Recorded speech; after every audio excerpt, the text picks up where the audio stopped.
ഓണം സദ്യ സീരീസിലെ 7ാമത്തെ റെസിപ്പിയാണ് ഇന്ന് നമ്മൾ തയ്യാറാക്കാനായിട്ട് പോകുന്നത്. അപ്പോൾ 7ാമത്തെ റെസിപ്പി എന്ന് പറയുന്നത് നല്ല നാടൻ രസമാണ്. നല്ല രുചിയും മണവും ഒക്കെയുള്ള നല്ല നാടൻ രസം.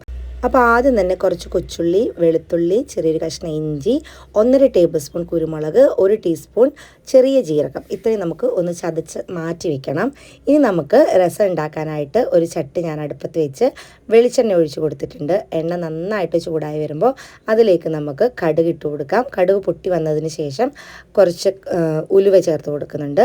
ഉലുവയും പൊട്ടി വന്നതിന് ശേഷം നമുക്കിതിലേക്ക് ഒരു തണ്ട് കറിവേപ്പില, 2-3 വറ്റൽമുളക് ഒന്ന് ചേർത്ത് കൊടുക്കാം. അതിനുശേഷം നമ്മൾ ചതച്ച് വെച്ചിരിക്കുന്ന നമ്മളുടെ ഉള്ളിയുടെ കൂട്ടുണ്ടല്ലോ, അതങ്ങ് ചേർത്ത് കൊടുക്കാം. ഈ സമയത്ത് നമ്മൾ ഫ്ലെയിം നന്നായിട്ട് കുറച്ച് വയ്ക്കുക. ചെറു തീയിലിട്ടിട്ട് നമുക്ക് നന്നായിട്ട് ഇതൊന്ന് വഴറ്റിയെടുക്കാം കേട്ടോ. ഈ ഒരു സമയത്ത് നല്ലൊരു മണമായിരിക്കും നമ്മളുടെ ചുറ്റും ഉണ്ടാവുക. അപ്പോൾ ഇത് നന്നായിട്ട് ഒന്ന് വഴന്ന് വന്നതിന് ശേഷം നമുക്കിതിലേക്ക് ഒരു വലിയ തക്കാളി, നന്നായിട്ട് പഴുത്ത ഒരു വലിയ തക്കാളിയാണ് ചേർത്ത് കൊടുക്കുന്നത്. നിങ്ങളുടെ ചെറിയ തക്കാളി ആണെന്നുണ്ടെങ്കിൽ 2 ചെറിയ തക്കാളി ചേർത്ത് കൊടുത്തോളൂ. എന്നിട്ട് നമുക്കിത് നന്നായിട്ട് വഴറ്റിയെടുക്കണം കേട്ടോ. അത് വഴന്ന് നന്നായിട്ടൊന്ന് വെന്തുടയുന്ന രീതിയിൽ നമുക്ക് ഒന്ന് വേവിച്ചെടുക്കാം. നന്നായിട്ട് ദീപം വെന്ത് ഉടഞ്ഞ് വന്നിട്ടുണ്ട്.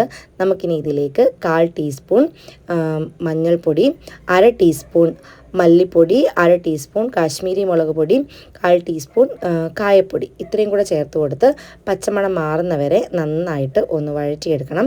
ഇത് നന്നായിട്ട് വഴന്ന് വന്നതിന് ശേഷം ഞാൻ കുറച്ച് പുളി, ഒരു നെല്ലിക്ക വലുപ്പത്തിലുള്ള വാളം പുളി 1/4 ഗ്ലാസ് വെള്ളത്തിൽ കുതിരാനായിട്ട് വെച്ചിട്ടുണ്ടായിരുന്നു. അത് നന്നായിട്ടൊന്ന് പിഴിഞ്ഞെടുത്തിട്ട് നമുക്ക് ഈ കൂട്ടിലേക്ക് അതങ്ങ് ചേർത്ത് കൊടുക്കണം.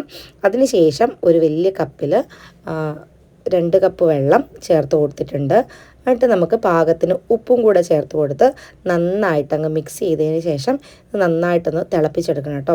ഈ രസം ഇങ്ങനെ തിളയ്ക്കുന്നതിനനുസരിച്ച് നമ്മളുടെ രസത്തിൻ്റെ ടേസ്റ്റ് ഇങ്ങനെ കൂടി വരെ.